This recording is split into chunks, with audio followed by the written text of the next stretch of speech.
doesn't fall. Failed.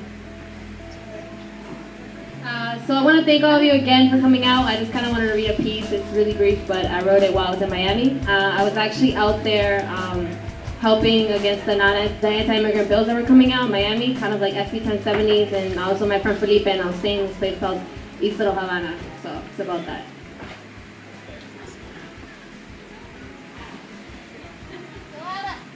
Yeah. Thank you, Lewa. East Little Havana. How you smell baleadas y horchata, familiar to me like the place that was home. Eating rosquillas and semillas on the kitchen table of our apartment on Cary Ave. These are the things I remember from childhood memories.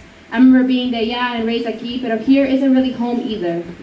There I sat eating mango con chile, con vino, sal y limón, while people look at me like I'm crazy with this red yellowish concoction. Seeing Abuelita Blanca bring me candies I could never buy at La Tienda en la Esquina, I remember feeling like somehow even the shores were too far to bring me treasures. Treasures that came wrapped in see-through plastic with chewy and green dots, looking through photos of the land that raised my parents, deeply rooted like the lilacs in the mountains. I felt a strange feeling of sadness because to proclaim who I am to others isn't. People say to me, "You're not Honduran, you're American. You have no memories and the sun even barely hit you." Hondurans tell me I have no accent and that my Spanish is funny. Then everything tells me I'm different, that I may speak and dress seem American, but without that blue passport, I'm not. So I'm conflicted, neither here nor there, but here. So I feel closer to my roots where the sun is hot like it would be in Cihuatepeque. I'm a woman of those mountains and those dirt streets and café. I am more than just the places I was raised and more than just the Spanish that I speak. Staring at the window while it rained, I began to realize that like any place, the people make it what it is. I say this because I may have left 21 years ago as a baby cradled in the brazos of my mother, but Honduras never left me. It's as deep as the roots of the pine trees within me. It's as deep as everything that I am, just me.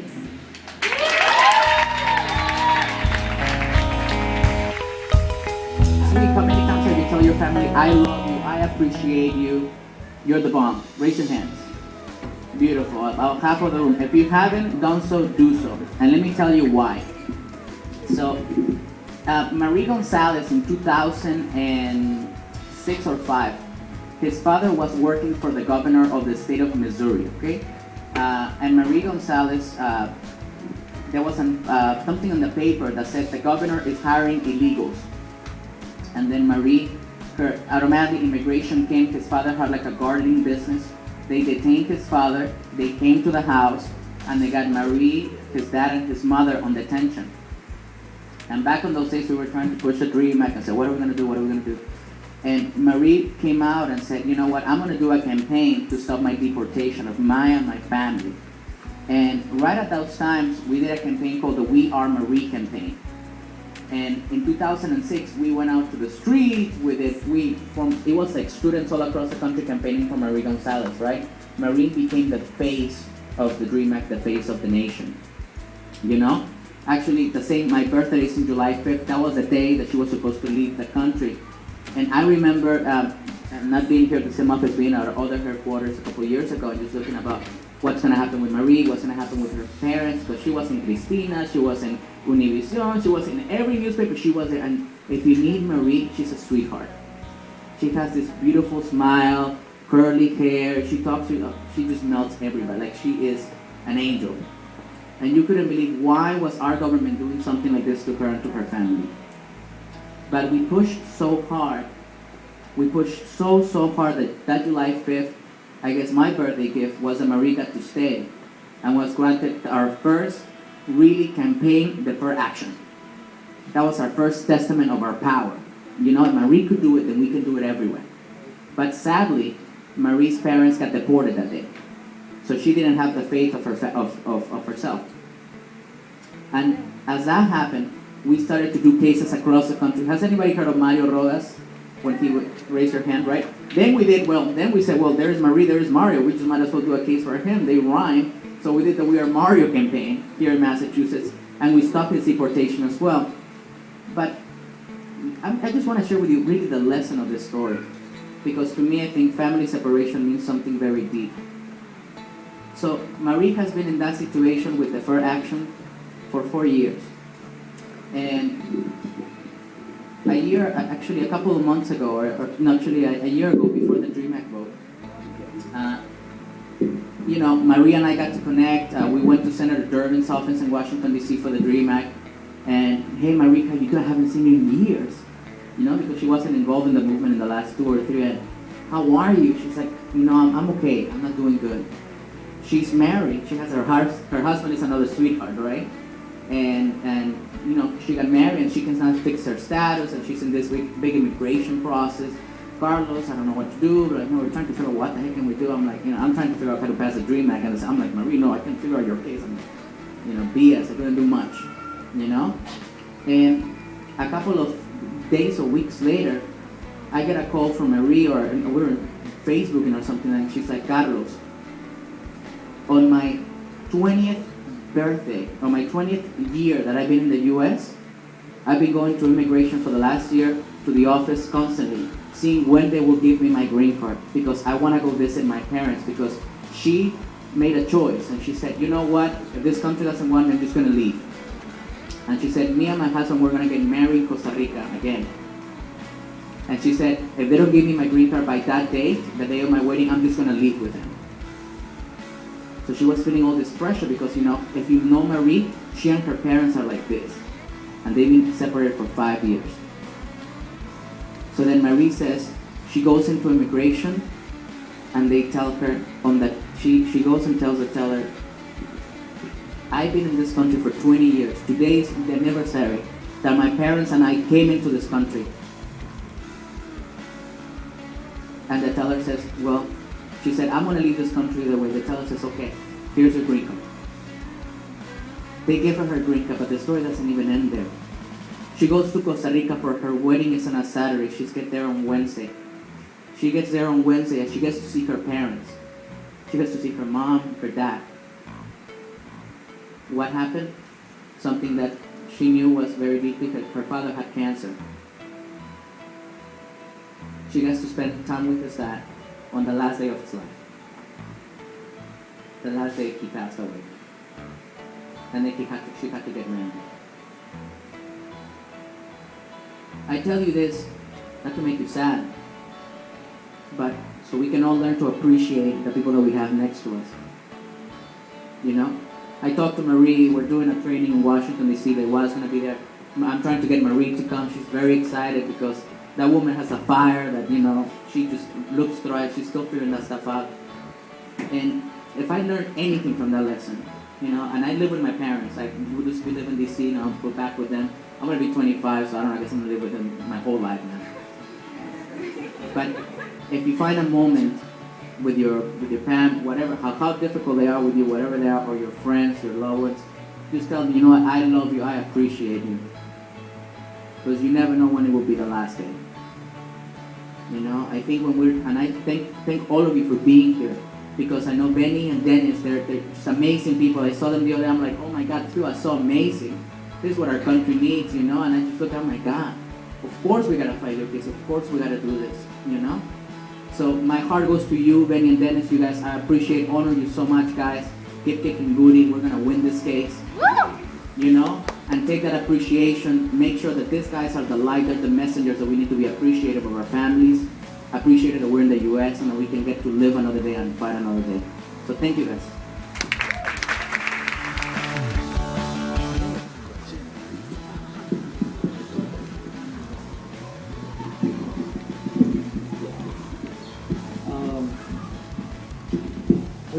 Just a room full of people staring at me, no pressure or anything.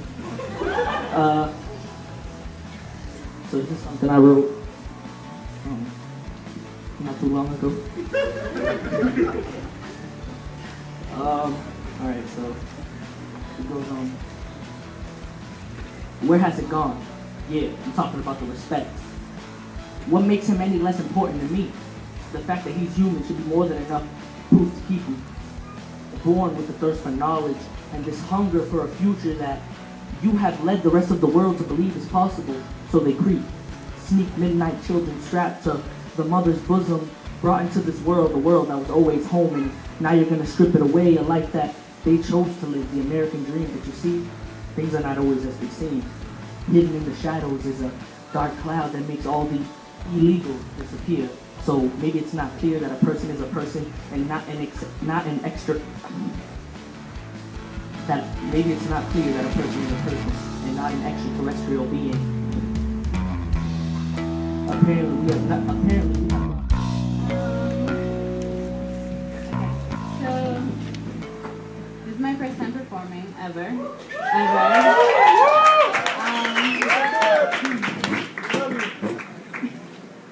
And I'm going to do a piece in Spanish.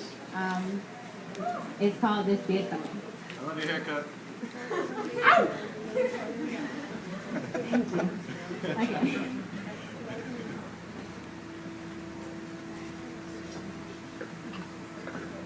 Encuéntrame en el pasillo de la franqueza, en el sillón donde el amor a veces se sienta.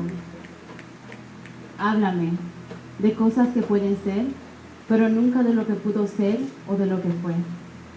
Mírame para poder contemplar las ventanas de tu alma y rozar con mis dedos tus pestañas largas. Despiértame, que estoy durmiendo, que se me acorta el tiempo, siempre el tiempo. Y si fuera esto la reflexión de una fantasía no alcanzable, mata todo para seguir viviendo, para poder escaparme de lo imprescindible, para poderme reírme de lejos y no llorar de cerca.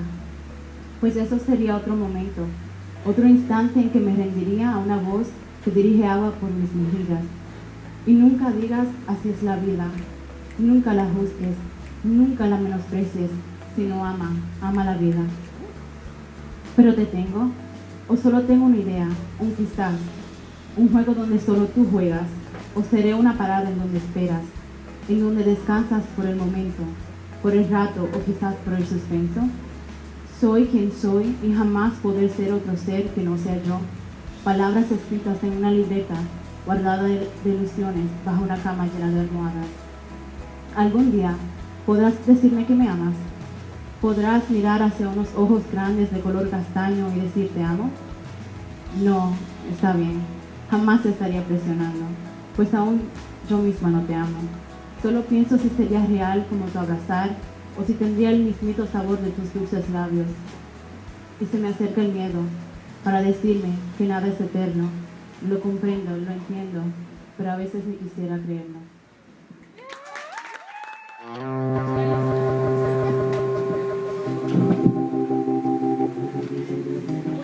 I decided, I think 30 seconds ago, which piece I'd do. So. This is called advice. Sit, children. Sit right down on that public toilet seat. Be not afraid of germs that crawl, that creep and spread and take up camp on the cold, hard porcelain. Do not give in when your mother tells her with a wavering hand and fear in her eyes to first cover that round rim with toilet paper to not touch the oily metal walls of the stall when you sit. Do not relent when she urgently whispers to you with a wad of tissue in her hand, "We don't know who's been here." Watch, children. Watch how your mother glances sideways, suspicious, when the dark-faced woman on the subway tells you hello. Pay attention to the way she shudders and pulls you away from the boy in the waiting room when he coughs openly into stale air. Notice the firm grip of her hand on your shoulder as you walk on the sidewalk and the way its slight pressure guides you involuntarily straight when you try to turn and watch the man in the doorway with the sign and the guitar and the jar and the smile. Oh no, children, when you huddle in that stall amid your mother's desperate words, do not give in. Instead, allow your thigh muscles to relax, to rest, and enjoy the comforting cool of porcelain as your skin makes direct contact with the curved rim of the seat. Oh yes, children, your mother may bristle at the sight, but you know in your heart what feels right. For although the swaggering woman who left the stall before you is made of flesh and blood and germs, by things that ooze and sweat and leave their memory behind, you know, so are you. So remember, children, what you already know and just sit. Right down on toilet seats and drink. Straight from park water fountains, and be sure to always shake hands with strangers, savoring the warmth and unique texture of each of their palms.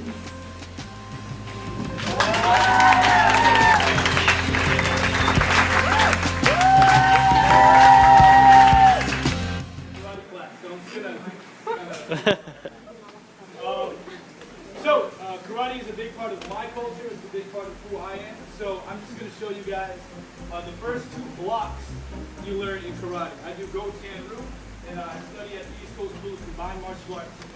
Us. There we go, fellow guys. What? Anybody into martial arts ever? Woo! Okay. Awesome! All right, you guys got to lead your little sections. Everybody up. Everybody hands up. There we go. All right. Repeat after me. Say Jordan.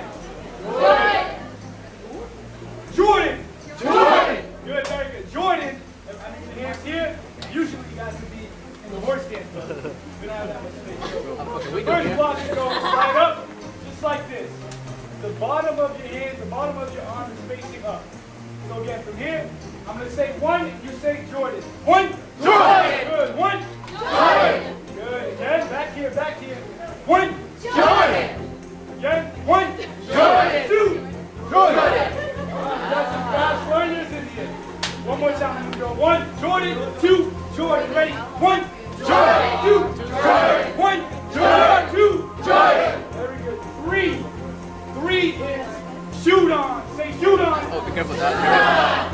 Shoot We on. need some arm 3, splits. shoot on. Arm splits. Say shoot on. Shoot on. Good. Blocks to the side. So, ready? Let's just do 3 and 4. 3. Shoot on. Shoot on. 4. Shoot on. 3. Shoot on. Everyone go this way for 3. Mirror. Let's do a mirror image. So this way. This is my right arm and your left arm. 4. Shoot on. 3. Shoot on. 4. Shoot on. 1. Jordan. 2. Jordan. 3. Shoot on. 4. Shoot on. 1. Jordan. 2. Jordan. 3. Shoot on. 4. Shoot on. Very good. Everybody back here. Good job.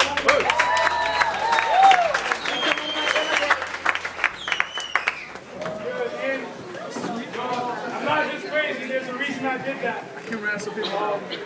My I don't know Jordans how- and my shoot on. Come on, I got my shoot I on. don't know how keen you guys are on karate history, but that didn't start in the United States. Right? That's my Go-Tan was actually from an island in Japan called Okinawa. And ideas like Go-Tan and karate don't just magically travel around across the Pacific Ocean. And chances are an immigrant brought them over. Right now we're focusing very closely on individuals, which is very important. Like Augustine said, this is a human rights violation. But we have to think about the effects it has over generations. When you stifle immigration, you also stifle the migration of ideas. If someone didn't come across from Japan with karate, with Go-Tan-Ryu, I wouldn't be the same person I am today. And there's a lot of people like me who have hobbies they have growing up or have certain talents that make them who they are. So that's one more thing you have to think about when we're fighting for the student immigration movement. Stifling human immigration also stifles great migration of ideas. Thank you. Rebel in the palace, pouring liquor out the chalice. Sickle in a malice over my dead brother's ashes. And what's the purpose of the service when it's service? It's to turn us into scarecrows that are mindless. Not the iris that is blindest, but what I find is no heart with the eye. Donate my heart to the rhyming. Cause all I find is turkey jobbing with the slogan, king of the town. Meow sounds not roaring. Cowardly lions, you run it, you're lying. Stay at your MySpace, more like marching in place.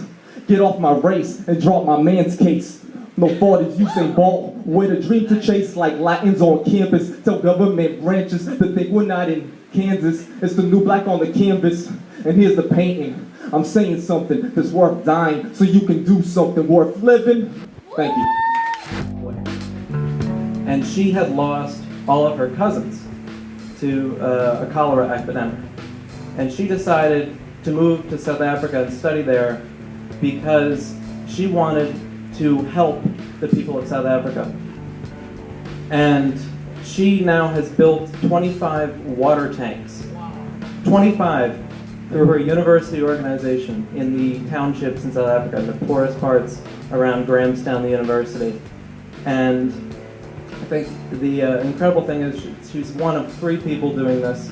And it just, your stories have all reminded me of what we have to remind people who do not view this issue as we do, that we are talking about keeping talented dreamers in the country, that there are no borders, there are no countries, there's only what people can contribute to their communities, and when we let them unleash their dreams, big things happen.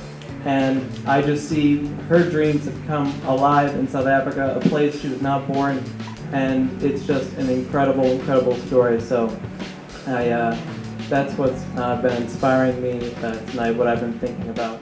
And what this fight is a part of. Many of you know that there has been the Secure Communities, the hearings to try to pass that. Patrick has said that he would sign it, but has held off because of a series of protests at a round of hearings around the state. And in a number of states from Illinois to New York, they have withdrawn from the Secure Communities program because they have seen that in fact it's just a targeting of workers and the criminalization of regular people and targeting immigrants as scapegoats. I'm always inspired and so in awe of work like all the work that Sim does. So you guys are my hero, you guys are my role models, you guys are so awesome. So I was very moved to just come up and play one of my favorite songs. And I'm not really good at performing, so I'm very nervous right now. So I just want to dedicate this song to Vinny and Dennis and everyone at Sim. I don't really know how to sing, so I'm just going to do instrumental. And thank you, David, for lending me his guitar.